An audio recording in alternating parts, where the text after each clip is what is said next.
افغانستان سے cease fire میں وقت کی حد مقرر نہیں، خلاف ورزی نہ ہونے تک معاہدہ برقرار ہے۔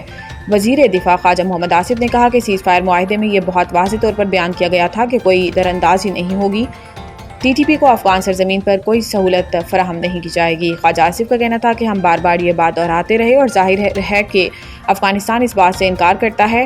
ترکی قطر نے زور دیا کہ بنیادی تنازع یہ ہے کہ افغانستان کی سرزمین یا سرپرستی ٹی ٹی پی کو پاکستان میں کارروائی کے لیے دستیاب ہے۔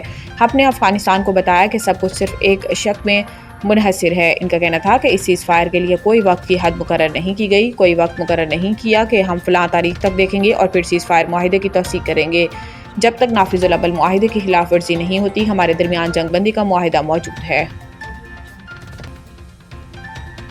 تورخم تجارتی گزرگاہ کی بحالی کے امکانات روشن، راہداری کھولنے کی تیاریاں مکمل۔ کسٹمز ذرائع کے مطابق تورخم ٹرمینل پر کل تک کسی بھی وقت دو طرفہ تجارت بحال ہونے کا امکان ہے۔ اس مقصد کے تحت گزشتہ روز کسٹمز کا عملہ تورخم ٹرمینل پر تعینات کر دیا گیا ہے، جبکہ کارگو گاڑیوں کی کلیئرنس کے لیے اسکینر بھی نصب کر دیے گئے ہیں۔ پاک افغان کشیدگی کے باعث تورخم تجارتی گزرگاہ گزشتہ 9 دنوں سے آمد و رفت کے لیے بند ہے، جس کے نتیجے میں تجارتی سرگرمیاں مکمل طور پر معطل ہو چکی ہیں۔ اس بندش کے باعث کارگو گاڑیوں کی لمبی قطاریں لگ گئی ہیں اور امپورٹ ایکسپورٹ سمیت ٹرانزٹ ٹریڈ کی ہزاروں گاڑیاں بھی پھنسی ہوئی ہیں۔ واضح ہے کہ پاکستان افغانستان کو سیمنٹ، ادویات، کپڑا، تازہ پھل اور سبزیوں سمیت مختلف اشیاء برآمد کرتا ہے، جبکہ افغانستان سے کوئلہ، سوپ سٹون، خشک و تازہ پھل اور متعدد دیگر اشیاء درآمد کی جاتی ہیں۔ تنخواہ دار طبقے نے ہول سیلرز، ریٹیلرز اور برآمد کنندگان کے مجموعی ٹیکس سے دگنا ٹیکس ادا کیا۔ رواں سال کی پہلی سہ ماہی میں تنخواہ داروں سے 130 ارب روپے کی وصولی ہوئی۔ دوسری جانب جائیدادوں کے انتقال 60 ارب، برآمد کنندگان سے 45 ارب، تھوک فروشوں سے 146.6 ارب اور ہول سیلر سے 11.5 ارب روپے حاصل کیے جا سکے ہیں۔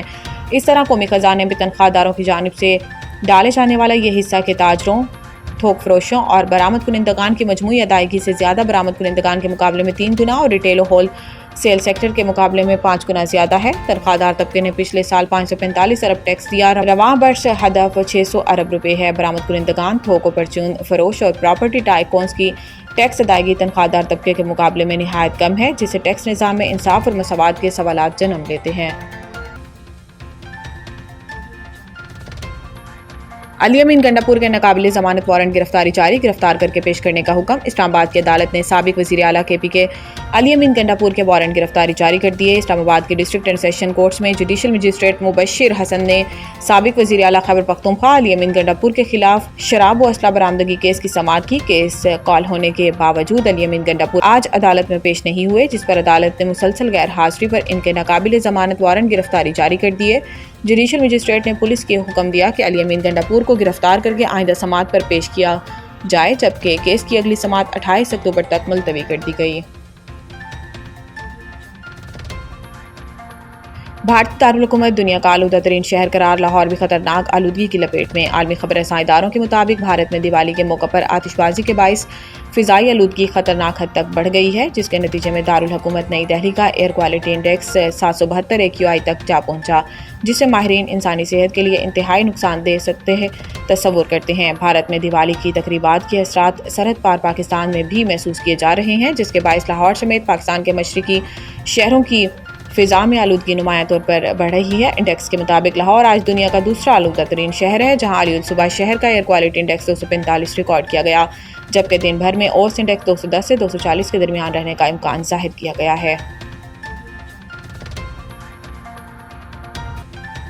سابق کپتان مصباح الحق کو کرکٹ بورڈ میں اہم ذمہ داری ملنے کا امکان۔ اسلام آباد پاکستان کرکٹ بورڈ کی جانب سے سابق کپتان مصباح الحق کو اہم ذمہ داری دیے جانے کا امکان ہے۔ ذرائع کے مطابق پی سی بی نے چند دن قبل ڈائریکٹر کرکٹ آپریشنز انٹرنیشنل کے لیے اشتہار دیا تھا اور اب بورڈ کی جانب سے مصباح الحق کے اس عہدے پر تقرری کا امکان ہے۔ ذرائع کا بتانا ہے کہ اشتہار میں اہلیت کے لیے پہلی مرتبہ سابق ٹیسٹ کرکٹر یا ون ڈے انٹرنیشنل کرکٹر کی شرط رکھی گئی ہے۔